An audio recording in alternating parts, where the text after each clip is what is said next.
নমস্কার বন্ধুরা, তোমরা দেখছো স্বপ্নপূরণ এডুকেশন চ্যানেল। আমরা প্রতিদিনের মতন আজকেও নিয়ে চলে এসেছি কিছু গুরুত্বপূর্ণ প্রশ্ন ও উত্তর নিয়ে বাংলায় গুরুত্বপূর্ণ প্রশ্নোত্তরগুলো প্রতিদিন পাওয়ার জন্য আমাদের চ্যানেলটি লাইক, কমেন্ট, শেয়ার এবং সাবস্ক্রাইব করে বেল আইকনটি প্রেস করে নেবে। বেল আইকনটি প্রেস করে নিলে নতুন নতুন ভিডিও নোটিফিকেশনগুলো তোমরা খুব সহজেই পেয়ে যাবে। এবং আপকামিং পরীক্ষার জন্য এই প্রশ্নোত্তরগুলো কিন্তু খুব গুরুত্বপূর্ণ, তাই ভুলেও কেউ ভিডিওটা স্কিপ করবে না, পুরো ভিডিওটা অবশ্যই মনোযোগ সহকারে দেখবে। এবং নতুন যারা আমাদের চ্যানেলে প্রশ্নোত্তরের ভিডিওগুলো দেখছো তারা অবশ্যই লাইক, কমেন্ট, শেয়ার এবং সাবস্ক্রাইব করে দেবে। সাবস্ক্রাইব করে বেল আইকনটি প্রেস করে নেবে, তাই নতুন নতুন ভিডিও নোটিফিকেশনগুলো তোমরা খুব সহজেই পেয়ে যাবে। তাই অযথা সময় নষ্ট না করে চলে আসি আজকের প্রথম প্রশ্নে। আজকের প্রথম প্রশ্ন, অস্ট্রেলিয়ার রাজধানী হলো, তোমাদের সামনে চারটে অপশান রয়েছে। Option A Canberra, option B Perth, option C Sydney, option D Melbourne. এখানে চারটে অপশানের মধ্যে সঠিক উত্তরটি হয়ে যাবে অপশান এ ক্যানবেরা। অস্ট্রেলিয়ার রাজধানী হলো ক্যানবেরা। পরবর্তী প্রশ্ন, বর্তমানে তেলেঙ্গানার রাজ্যপাল হলেন, তোমাদের সামনে চারটে অপশান রয়েছে। Option A Joydeep Hansraj, option B CP Radhakrishnan, option C Deepak Balani, option D Devendra Jhajharia. এখানে চারটে অপশানের মধ্যে সঠিক উত্তরটি হয়ে যাবে অপশান বি সিপি রাধাকৃষ্ণন। বর্তমানে তেলেঙ্গানার রাজ্যপাল হলেন সিপি রাধাকৃষ্ণন। পরবর্তী প্রশ্ন, গ্রিনহাউস গ্যাসগুলির প্রভাব বায়ুমণ্ডলের গড় উষ্ণতা থাকে, তোমাদের সামনে চারটে অপশান রয়েছে। Option A 17 degree centigrade, option B 18 degree centigrade, option C 15 degree centigrade, option D 19 degree centigrade. এখানে চারটে অপশানের মধ্যে সঠিক উত্তরটি হয়ে যাবে option C 15 degree centigrade. Greenhouse গ্যাসগুলির প্রভাবে বায়ুমণ্ডলের গড় উষ্ণতা থাকে 15 ডিগ্রি সেন্টিগ্রেড। পরবর্তী প্রশ্ন, ভারতের একটি অঙ্গরাজ্যের রাজ্যপালকে নিয়োগ করেন, তোমাদের সামনে চারটে অপশান রয়েছে। অপশান এ শীর্ষ আদালতের প্রধান বিচারপতি, অপশান বি স্বরাষ্ট্রমন্ত্রী, অপশান সি ভারতের প্রধানমন্ত্রী, অপশান ডি রাষ্ট্রপতি। এখানে চারটে অপশানের মধ্যে সঠিক উত্তরটি হয়ে যাবে অপশান ডি রাষ্ট্রপতি। ভারতের একটি অঙ্গরাজ্যের রাজ্যপালকে নিয়োগ করেন রাষ্ট্রপতি। পরবর্তী প্রশ্ন, হরিয়ানার বর্তমান মুখ্যমন্ত্রী কে, তোমাদের সামনে চারটে অপশান রয়েছে। Option A Brajesh Mehrotra, option B Nayab Singh Saini, option C Navneet Sehgal, option D Sheetal Devi. এখানে চারটে অপশানের মধ্যে সঠিক উত্তরটি হয়ে যাবে অপশান বি নায়েব সিং সাইনি। হরিয়ানার বর্তমান মুখ্যমন্ত্রী নায়েব সিং সাইনি। পরবর্তী প্রশ্ন, ভারতীয় সংবিধানের 370 ধারা বাতিল করার জন্য নিম্নে উল্লেখিত রাষ্ট্রগুলির মধ্যে কোনটি ভারত সরকারের সমালোচনা করেছে, তোমাদের সামনে চারটে অপশান রয়েছে। অপশান এ তুরস্ক, অপশান বি সৌদি আরব, option C Bangladesh, option D সংযুক্ত আরব আমিরাত। এখানে চারটে অপশানের মধ্যে সঠিক উত্তরটি হয়ে যাবে অপশান এ তুরস্ক। ভারতীয় সংবিধানের 370 ধারা বাতিল করার জন্য নিম্নে উল্লেখিত রাষ্ট্রগুলির মধ্যে তুরস্ক ভারত সরকারের সমালোচনা করেছে। পরবর্তী প্রশ্ন,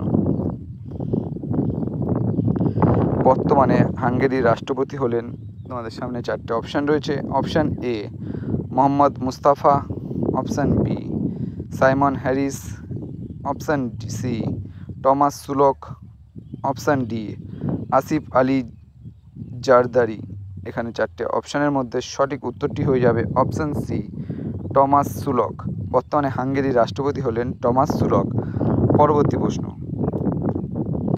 কে ভারতীয় জাতীয় কংগ্রেসের প্রথম সভাপতি ছিলেন, তোমাদের সামনে চারটে অপশান রয়েছে। Option A Surendranath Banerjee, option B Dadabhai Naoroji, option C Allan Octavian Hume, option D Umeshchandra Banerjee. এখানে চারটে অপশানের মধ্যে সঠিক উত্তরটি হয়ে যাবে অপশান ডি উমেশচন্দ্র ব্যানার্জি।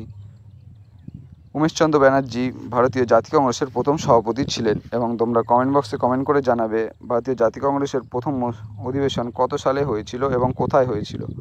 পরবর্তী প্রশ্ন, ভারতের পরমাণু শক্তি কমিশনের প্রথম সভাপতি কে ছিলেন, তোমাদের সামনে চারটে অপশান রয়েছে। Option A Vikram Sarabhai, option B Homi Bhabha, option C H N. Sethna, option D R Chidambaram. এখানে চারটে অপশানের মধ্যে সঠিক উত্তরটি হয়ে যাবে অপশান বি হোমি ভাবা। ভারতের পরমাণু শক্তি কমিশনের প্রথম সভাপতি ছিলেন হোমি ভাবা। পরবর্তী প্রশ্ন, স্বাধীন ভারতের প্রথম ভারতীয় গভর্নর জেনারেল ছিলেন? তোমাদের সামনে চারটে অপশান রয়েছে। Option A C Rajagopalachari, option B doctor Sarvepalli Radhakrishnan, option C Rajendra Prasad, option D B R Ambedkar. এখানে চারটে অপশানের মধ্যে সঠিক উত্তরটি হয়ে যাবে অপশান এ সি রাজাগোপালাচারী। স্বাধীন ভারতের প্রথম ভারতীয় গভর্নর জেনারেল ছিলেন সি রাজাগোপালাচারী। পরবর্তী প্রশ্ন, Ranji trophy cricket tournament 2023-24 champion হয়েছে? তোমাদের সামনে চারটে অপশান রয়েছে। Option A Vidarbha, option B Mumbai, option C Bengaluru, option D Goa. এখানে চারটে অপশানের মধ্যে সঠিক উত্তরটি হয়ে যাবে option B Mumbai. Ranji trophy cricket tournament 2023-24 champion হয়েছে মুম্বাই। পরবর্তী প্রশ্ন, আলেকজান্ডার কখন ভারতবর্ষ আক্রমণ করেন? এই প্রশ্নটা কিন্তু খুব গুরুত্বপূর্ণ। আমাদের সামনে চারটে অপশান রয়েছে। অপশান এ খ্রিস্টপূর্ব 323, অপশান বি খ্রিস্টপূর্ব 327, অপশান সি খ্রিস্টপূর্ব 325, অপশান ডি খ্রিস্টপূর্ব 326। এখানে চারটে অপশানের মধ্যে সঠিক উত্তরটি হয়ে যাবে অপশান ডি খ্রিস্টপূর্ব 326। পরবর্তী প্রশ্ন, বায়ুমণ্ডলের যে স্তরে মেরুজ্যোতি দেখা যায় তা হলো? তোমাদের সামনে চারটে অপশান রয়েছে। Option A ionosphere, option B troposphere, option C exosphere, option D mesosphere. এখানে চারটে অপশানের মধ্যে সঠিক উত্তরটি হয়ে যাবে অপশান এ আয়নোস্ফিয়ার। বায়ুমণ্ডলের যে স্তরে মেরুজ্যোতি দেখা যায় তা হলো আয়নোস্ফিয়ার। পরবর্তী প্রশ্ন, রাশিয়ার বর্তমান প্রেসিডেন্ট হলেন? তোমাদের সামনে চারটে অপশান রয়েছে। Option A Mohammad Mustafa, option B Vladimir Putin, option C গুন্টাফো ওলায়া, অপশান ডি মনীষ প্রসাদ। এখানে চারটে অপশানের মধ্যে সঠিক উত্তরটি হয়ে যাবে অপশান বি ভ্লাদিমির পুতিন। রাশিয়ার বর্তমান প্রেসিডেন্ট হলেন ভ্লাদিমির পুতিন। পরবর্তী প্রশ্ন, রবীন্দ্রনাথ ঠাকুর তার নাইট উপাধি পরিত্যাগ করেন? তোমাদের সামনে চারটে অপশান রয়েছে। অপশান এ 1911 সালে, অপশান বি 1905 সালে, অপশান সি 1919 সালে, অপশান ডি 1914 সালে। এখানে চারটে অপশানের মধ্যে সঠিক উত্তরটি হয়ে যাবে অপশান সি 1919 সালে। রবীন্দ্রনাথ ঠাকুর তার নাইট উপাধি পরিত্যাগ করেন 1919 সালে। এবং তোমরা কমেন্ট বক্সে কমেন্ট করে জানাবে কেন তিনি তার নাইট উপাধি ত্যাগ করেছিলেন। বন্ধুরা, তোমাদের জন্য আজকে কটাই প্রশ্নোত্তর ছিল। তোমাদের প্রশ্নোত্তরগুলো কেমন লাগলো তো অবশ্যই কমেন্ট বক্সে কমেন্ট করে জানিও। এবং প্রশ্নোত্তরগুলো পেয়ে যদি তোমরা উপকৃত হয়ে থাকো অবশ্যই আমাদের চ্যানেলটি লাইক, কমেন্ট, শেয়ার এবং সাবস্ক্রাইব করে বেল আইকনটি প্রেস করে নিও। বেল আইকনটি প্রেস করে নিলে নতুন নতুন ভিডিও নোটিফিকেশনগুলো তোমরা খুব সহজেই পেয়ে যাবে। এবং আপকামিং পরীক্ষার জন্য এই প্রশ্নোত্তরগুলো কিন্তু খুব গুরুত্বপূর্ণ, তাই ভুলেও কেউ ভিডিওটা স্কিপ করো না, পুরো ভিডিওটা অবশ্যই মনোযোগ সহকারে দেখো। এবং নতুন যারা আমাদের চ্যানেলে প্রশ্নোত্তরের ভিডিওগুলো দেখছো তারা অবশ্যই লাইক, কমেন্ট, শেয়ার এবং সাবস্ক্রাইব করে বেল আইকনটি প্রেস করে নিও। এবং তোমরা তোমাদের বন্ধুদের প্রচুর পরিমাণে ভিডিওগুলো শেয়ার করো যাতে তারাও আপকামিং পরীক্ষায় এই প্রশ্নোত্তরগুলো পেয়ে উপকৃত হতে পারে। আমাদের ডেসক্রিপশন বক্সে ফেসবুক গ্রুপ, টেলিগ্রাম গ্রুপ এবং হোয়াটসঅ্যাপ গ্রুপের লিঙ্ক দেওয়া আছে, সেখানে গিয়ে সবাই অবশ্যই জয়েন করে নিও। এবং যারা এখনও কিন্তু লাইক, কমেন্ট, শেয়ার এবং সাবস্ক্রাইব করনি তারা কিন্তু অবশ্যই লাইক, কমেন্ট, শেয়ার এবং সাবস্ক্রাইব করে দিও। এবং তোমরা অবশ্যই কমেন্ট বক্সে কমেন্ট করে জানিও আজকে কটি উত্তর তোমরা সঠিক করেছো।